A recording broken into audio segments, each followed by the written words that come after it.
कोई मलाल डर। आला हज़रत फ़ाज़िल बरेलवी अलैहि रहमत व रिज़वान जब अल्लाह के रसूल सल्लल्लाहु अलैहि वसल्लम पर नाज करने पर आते हैं तो फरमाते हैं, या रसूल अल्लाह, मेरे आका सल्लल्लाहु अलैहि वसल्लम, तुम्हें जाना तुम्हें माना न रखा गैर से काम। तुम्हें जाना तुम्हें माना न रखा गैर से काम। लिल्लाहिल हम्द, दुनिया से मैं मुसलमान गया। और वही मुजद्दिद जब आजिज़ी और इनकिसारी पर आता है तो फिर यूं अर्ज़ गुज़ार होता है कि मुजरिम को न शर्माओ अहबाबो कफन ढक दो। मुजरिम को न शर्माओ अहबाबो कफन ढक दो। मुँह देख के क्या होगा, पर्दे में भलाई है।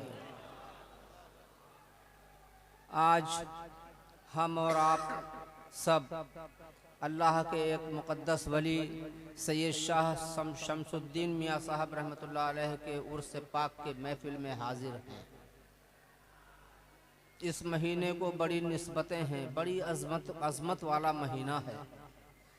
इसी महीने में जैसा कि अभी साहिब सज्जादा ने फरमाया कि मौलाए कायनात शहंशाह तसव्वुफ़ शहंशाह विलायत की विलादत का भी महीना है, जो कि आज का दिन है। इसी महीने को हिंदुस्तान के वलियों के ताजदार शहंशाह तसव्वुफ़ हिंद सरकार ख्वाजा गरीब नवाज अजमेरी रज़ी अल्लाह ताला अन्हु से भी निस्बत है। इसी महीने को इमाम तसव्वुफ़ सैयदना इमाम जाफ़र सादिक़ रज़ी अल्लाह ताला अन्हु को भी निस्बत है। और इसी महीने को सरज़मीन तिलहर पर आराम फरमाने वाले हज़रत सैयद शाह शमसुद्दीन मियाँ साहब रहमतुल्लाह अलैह को भी निस्बत है। बड़ा मुक़द्दस महीना है। आप लोग कुर्बान जाइए, कैसा नबी पाया आपने। जितना अपनी किस्मत पर नाज करें कम है। हालांकि हमारे हुजूर मंजरी साहब क़िबला दामत बरकातहुम आलिया ने चंद मिनट में बड़ी मुफस्सल और मुदल्लल तकरीर कर दी। इसके बाद ज़रूरत नहीं थी। सूरज को चिराग दिखाने के मानिंद है, मैं खड़ा हो गया। साहिब सज्जादा का हुक्म था, इसलिए खड़ा हो गया। बहरहाल सैयदना उस्मान गनी रज़ी अल्लाह ताला अन्हु, आप सब उनका नाम जानते होंगे, तीसरे खलीफा हैं। अल्लाह के महबूब सल्लल्लाहु अलैहि वसल्लम के इतने चहीते हैं कि फरमाते हैं अल्लाह के महबूब अलैहिस्सलाम, एक बेटी का आपने अपनी अल्लाह के रसूल ने अपनी एक बेटी का अक़्द उनके साथ फरमाया, उनका विसाल हो गया। सरकार ने दूसरी बेटी का निकाह फरमा दिया सरकार उस्मान गनी रज़ी अल्लाह अन्हु से, और फरमाया मेरी जितनी भी बेटियां होती, मैं मफ़हूम अर्ज़ कर रहा हूँ कि जितनी भी बेटियां होती मैं एक के बाद एक उस्मान को ही ब्याहता चला जाता। ये हम समझ भी नहीं पाएंगे कि उनके मरातिब क्या होंगे। वो सरकार सैयदना उस्मान गनी रज़ी अल्लाह अन्हु तिजारत के लिए बाहर मुल्क शाम तशरीफ़ ले गए थे। कुछ अरसा वहाँ रज़ी अल्लाह ताला अन्हु मुल्क शाम तिजारत के सिलसिले में तशरीफ़ ले गए थे। कुछ अरसे के बाद जब वापस आए तो देखा मदीना मुनव्वरा के हर शख्स का चेहरा मुरझाया हुआ है। हर शख्स का जिधर देखते हैं, जिस इंसान को देखते हैं, उसका चेहरा मुरझाया हुआ है, उदास है। एक नौजवान मिला जिसको आप जानते थे, उसको बुलाया कि यहाँ आओ, ये बताओ कि मदीने पाक के हर शख्स के, हर इंसान का के चेहरे पर एक मायूसी है, एक उलझन है, एक परेशानी है, चेहरे मायूस हैं, वजह क्या है? उसने अर्ज़ किया, हुजूर आपको नहीं मालूम? फरमाया मैं तो गया हुआ था तिजारत के सिलसिले में, बाहर गया हुआ था, मैं तो काफ़ी दिनों के बाद वापस आया हूँ। उस शख्स ने, उस नौजवान ने बताया कि फला यहूदी का जो कुआं था उस कुएं, पूरा मदीने शरीफ के लोग उस कुएं से पानी भर करके अपनी प्यास बुझाया करते थे। उसने सहाबा कराम पर पानी को बंद कर दिया।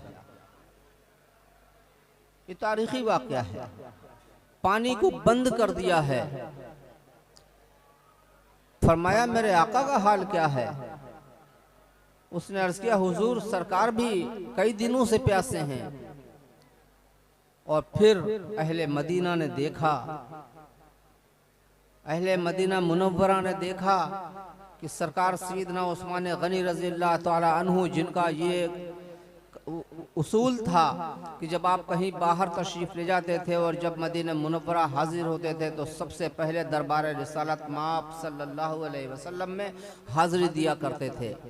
पहले से अल्लाह के महबूब की बारगाह में हाज़िरी दे करके फिर अपने घर जाया करते थे। लेकिन उस दिन अहले मदीना देख रहे हैं कि सरकार से यूं ही उनको मालूम हुआ, सरकार सैयदना उस्मान गनी रज़ियल्लाहु ताला अन्हु बजाय काशाना नबुव्वत की तरफ जाने के, बजाय मस्जिद नबी शरीफ की तरफ जाने के, एक तरफ बहुत बड़े लंबे लंबे कदम रखते हुए जैसे लग रहा था कि दौड़ रहे हैं, दूसरी सिमत चले जा रहे हैं। लोग परेशान कि आज सरकार उस्मान गनी बजाय बारगाह रिसालत में हाज़िरी देने के दूसरी सिमत में जा रहे हैं, मामला क्या है? उसके बाद थोड़ी देर के बाद में आप एक तश्त में, एक प्याले में पानी लेकर के बारगाह रिसालत में हाजिर हुए। अर्ज़ की सरकार आपका गुलाम आपके लिए पानी लाया है, पी लीजिए। कुर्बान जाइए उस नबी सल्लल्लाहु अलैहि वसल्लम पर, रसूल आज़म सल्लल्लाहु अलैहि वसल्लम पर। सरकार फरमाते हैं, मेरे आपके नबी पाक अलैहिस्सलाम फरमाते हैं कि उस्मान मेरे लिए तो पानी ले आए, कहाँ से लाए? मेरे लिए तो पानी ले आए, कहाँ से लाए? और मेरे सहाबा, मदीने के लोग प्यासे होंगे, मैं पानी पी लूं, मेरे शहर के लोग प्यासे रहें, मेरे सहाबा प्यासे रहें। अर्ज करते हैं अल्लाह के रसूल आप पानी पी लीजिए। मैंने वो कुआं उस यहूदी से कहा कि तुम जितनी भी कीमत चाहो मुझसे ले लो और मुझको ये कुआं बेच दो, मेरे हाथ बेच दो। वो राज़ी ना हुआ। फिर मैंने उससे एक शर्त रखी कि अच्छा तुम जितनी कीमत चाहो, जिस तरीके से चाहो ले लो। जब ज़्यादा इसरार किया तो उसने कहा ठीक है, एक दिन के लिए ये मदीने पाक के लोगों के लिए है, सहाबा कराम के लिए है, आपके लिए है। एक दिन मेरा, एक दिन आपका। इसी तरीके से चलता रहा और उसने मुँह मांगी कीमत जो भी मांगी, मैंने उसको वो कीमत अदा कर दी। सरकार मैंने पूरे इंसानों के लिए वो कुआं जारी फरमा दिया है, जारी कर दिया है। ऐ अल्लाह के रसूल अब आप पी लीजिए। जब ये मालूम हुआ अल्लाह के महबूब अलैहिस्सलाम को, मेरे आपके आका अलैहिस्सलाम को, कि सहाबा कराम के लिए और कुल इंसानों के लिए पानी खोल दिया गया है, पानी खरीद करके, कुआं खरीद करके उनके कर दिया गया है कि जो चाहे पिए इस कुएं से पानी निकाल कर। क्योंकि अरब में पानी की बड़ी दिक्कत आती थी, बहुत गहरे, सैकड़ों फीट गहरे कुएं हुआ करते थे और हर कुएं में पानी भी नहीं निकलता था। बहरहाल जब सरकार उस पानी की तरफ देखते हैं तो सरकार उस्मान गनी रज़ियल्लाहु ताला अन्हु अर्ज़ करते हैं अल्लाह के रसूल आज आपके इस गुलाम की एक ख्वाहिश है, उसको पूरी कर दीजिए। फरमाते हैं उस्मान क्या ख्वाहिश है? अर्ज़ करते हैं अल्लाह के रसूल मैं चाहता हूँ कि अपने हाथों से आपको पानी पिलाऊँ। सरकार तबस्सुम फरमाते हैं। उस्मान गनी रज़ियल्लाहु ताला अन्हु प्याला उठाते हैं, अल्लाह के महबूब अलैहिस्सलातु व तस्लीम के लबे मुबारक, ओंठ मुबारक से पानी का प्याला लगा देते हैं। सरकार उस्मान गनी प्याला लगाते हैं, रसूल आज़म सल्लल्लाहु अलैहि वसल्लम पानी पीते हैं, पानी नोश फरमाते हैं। और उसके बाद अब आखिरी दिन होगा जो क़यामत का दिन है। क़यामत का मैं बहुत इख्तिसार से अर्ज़ कर रहा हूँ, क़यामत का दिन आएगा। सरकार हौज़ कौसर पर सहाबा कराम के झुरमुट में जलवागर होंगे। उतनी देर में सरकार उस्मान गनी रज़ियल्लाहु ताला अन्हु हाजिर बारगाह रिसालत हो रहे होंगे। अल्लाह के महबूब मेरे आपके पैगम्बर आज़म सल्लल्लाहु अलैहि वसल्लम की निगाह नबुव्वत जो उस्मान गनी रज़ियल्लाहु अन्हु पर पड़ेगी। आप फरमाएंगे ऐ सहाबा, ऐ मेरे सहाबा पीछे हट जाओ, मेरा उस्मान आ रहा है। साहबा तुम पीछे हट जाओ, मेरा उस्मान आ रहा है। और जब सैयदना उस्मान गनी रज़ियल्लाहु ताला अन्हु अल्लाह के महबूब की बारगाह में हाजिर होंगे, पास जाएंगे, तो सरकार फरमाएंगे, उस्मान आज कल तुमने मदीने में मुझको पानी अपने हाथों से पिलाया था, आज जमजम मेरे हाथों से पी लो, आज जमजम मेरे हाथों से पी लो। और ये फरमा कर अल्लाह के रसूल जमजम आबे कौसर को लेकर अल्लाह के रसूल सल्लल्लाहु अलैहि वसल्लम अपने हाथों से सरकार सैयदना उस्मान गनी रज़ियल्लाहु ताला अन्हु को पिलाएंगे। ये है, अगर आप करते हैं, किसी प्यासे को पानी पिलाते हैं, किसी भूखे को खाना खिलाते हैं, तो ये आप नहीं समझिए कि आपने किसी भी प्यासे को पानी पिला दिया, किसी भी भूखे को खाना खिला दिया तो वो यूं ही चला जाएगा। अरे उसका अज्र तो पता नहीं कितना मिलेगा, यहाँ भी मिलेगा, वहाँ भी मिलेगा, यहाँ भी मिलेगा, वहाँ भी मिलेगा। लोग तारीफ आपकी यहाँ भी करेंगे, कल बरोज़े क़यामत सरकार न मालूम कितना इस अज्र से खुश होंगे। अभी मदरसे की बात चल रही थी, मैंने शायद कीमिया सियादत में पढ़ा था कि जब किसी मदरसे के तलबा, जो बच्चे पढ़ रहे हैं, मदरसे के तलबा जब किसी कब्रिस्तान से गुजरते हैं तो अल्लाह फरमाता है कि इस कब्रिस्तान से 40 दिन के लिए अजाब हटा दो। ये है तलबा का मकाम, जो सिर्फ अभी पढ़ रहे हैं, अभी हाफिज़ कुरान पाक नहीं हुए हैं, अभी आलिम दीन नहीं हुए हैं, सिर्फ पढ़ रहे हैं। उनका ये मकाम है, इन बच्चों का ये मकाम है कि रब कदीर फरमाता है। और कब्रिस्तान की अभी हजरत ने फरमाया था कि कब्र जन्नत का बाग है या जहन्नम का गड़ा है। तो सुन लीजिए, बड़े अफसोस की बात है, क्या गड़बड़ कर रहे हैं भाई? हजरत की गुफ्तगू हो रही है और आप लोग गड़बड़ कर रहे हैं। तो सुन लीजिए, सरकार ख्वाजा गरीब नवाज अजमेरी रज़ियल्लाहु ताला अन्हु फरमाते हैं, सरकार ख्वाजा अजमेर रज़ियल्लाहु अन्हु फरमाते हैं कि मैं सेविस्तान गया हुआ था, मेरे साथ में मेरे एक और दो साथी थे, हम दोनों बातें करते हुए चले जा रहे थे। मेरे रास्ते में कब्रिस्तान पड़ा, कब्रिस्तान से गुज़र हो रहा था, मेरे साथी ने कोई बात कही जिस पर मैं हंस दिया। यूं ही मैं हंसा, अल्लाह की तरफ से एक मेरे कान में निदा आई, हातिफ गैबी ने आवाज़ दी कि तुम ऐसी जगह पर हंस रहे हो जो सांपों और बिच्छुओं का गढ़ है। तुम ऐसी जगह पर हंस रहे हो जो सांपों और बिच्छुओं का गढ़ है, तुम्हें अपने जाने वालों का कोई मलाल नहीं, तुम्हें अपने जाने वालों का कोई मलाल नहीं कि वो किस आलम में होंगे, और तुम्हें अपने मरने का भी कोई ख्याल नहीं कि तुम्हारा अंजाम क्या होगा।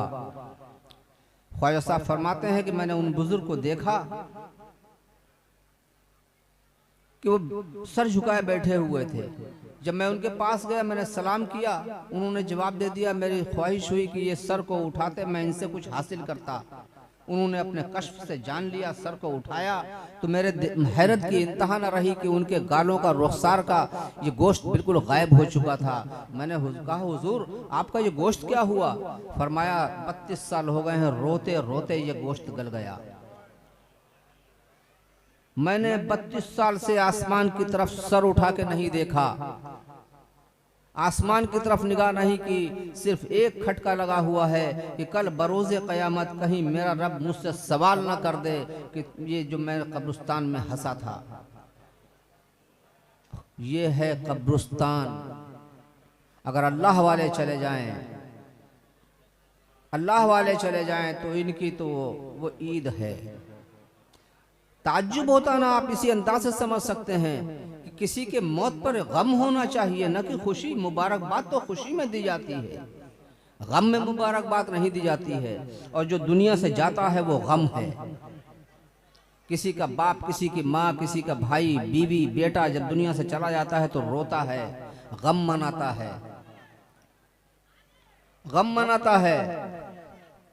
लेकिन ये अल्लाह वाले जब चले जाते हैं तो इनकी मुबारकबाद दी जाती है। क्यों? क्योंकि यही इनकी ईद का दिन है।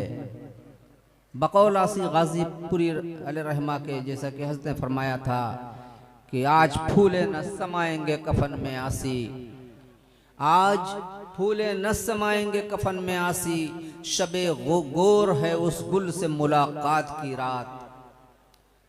और यही तो जब शबे गोर में उस गुल से मुलाकात की रात हुई, अल्लाह के महबूब के जलवों की ज़ियारत हुई, और तुम्हारा रब कौन है, तुम्हारा दीन क्या है, और इनको जानते हो कि ये कौन है।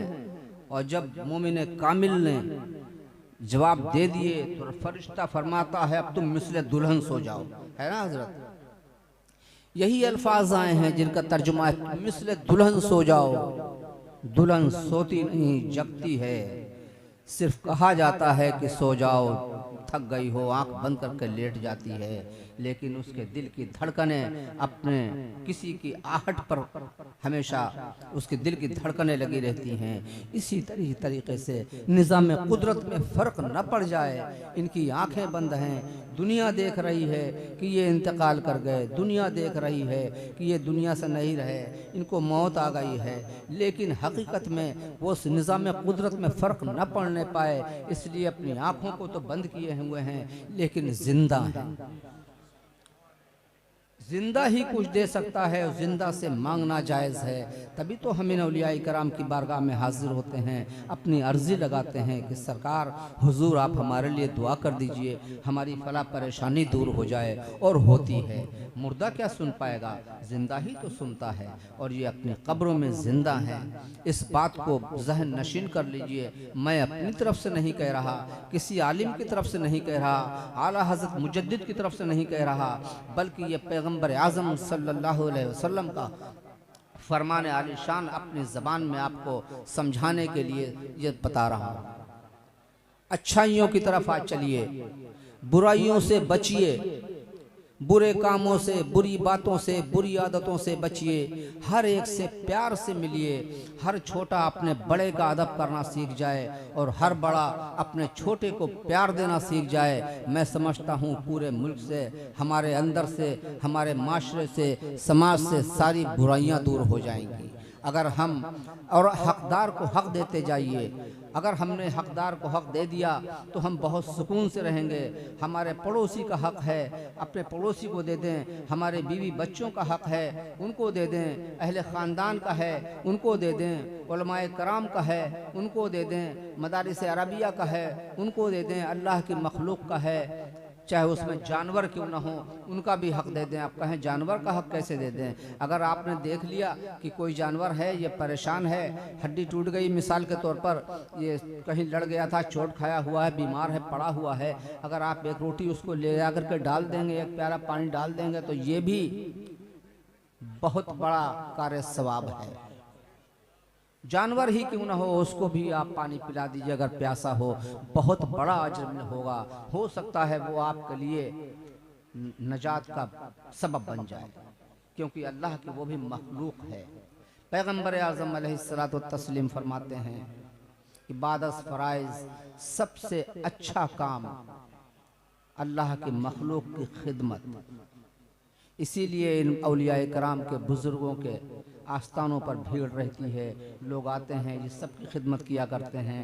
ना इनके यहाँ ज़ात है, ना बिरादरी है, कुछ नहीं देखी जाती, बल्कि जो आया है, जो हाजतमंद आया है, उसकी हाजत रवाई की जाती है। इनके नक्श कदम पर चलना है तो आप अपने बच्चों को पढ़ाइए।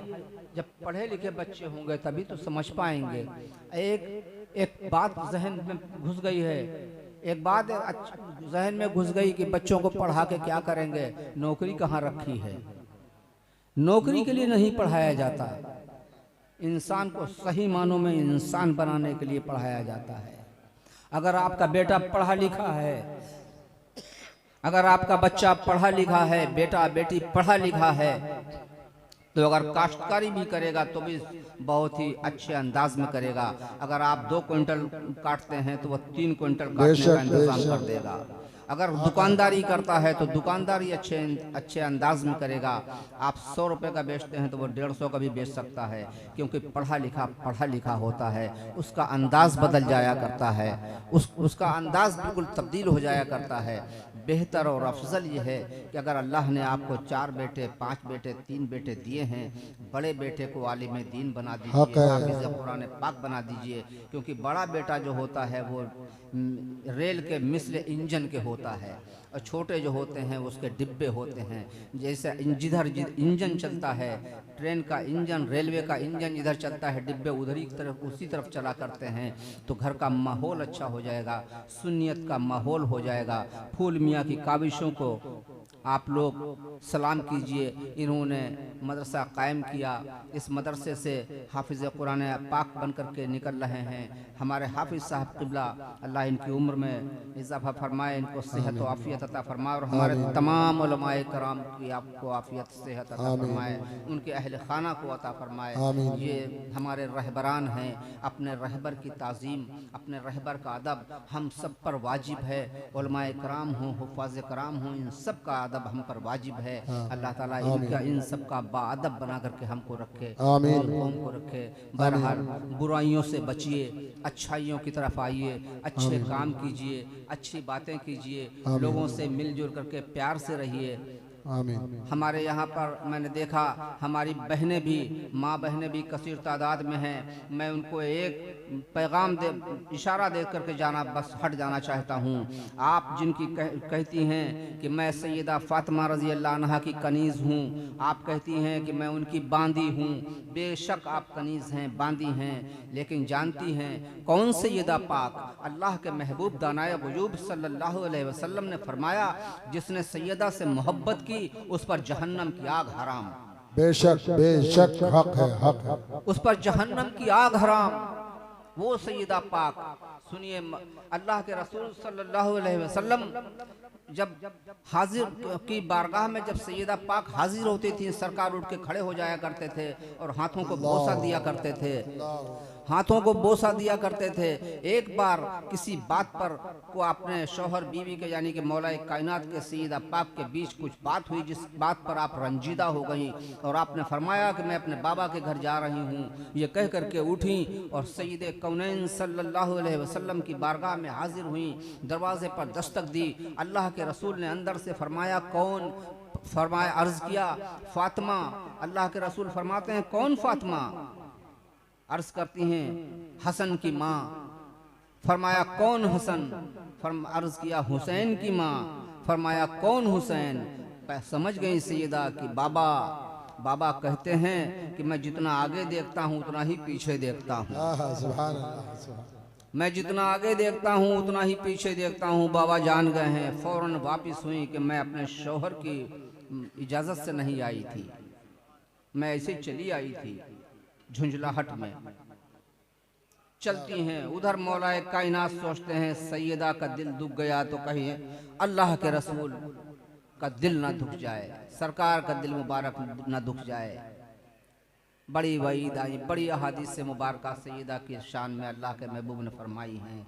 मौलाए कायनात अपने घर से निकलते हैं, सैयदा पाक इधर से चलती हैं, दोनों रास्ते में मिलते हैं, मिल करके दोनों आते हैं, शौहर और बीवी यानी सैयदा पाक मौलाए कायनात दोनों आते हैं। फिर आज सदा लगाती हैं, दस्तक देती हैं सैयदा पाक। अल्लाह के महबूब अलैहिस्सलाम फरमाते हैं कौन?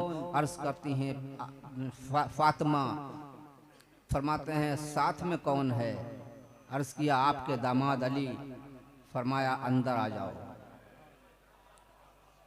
आप मेरी बहनें, मेरी बेटियां, मेरी माएँ सब समझदार हैं, मेरे कहने की मकसद समझ गई होंगी।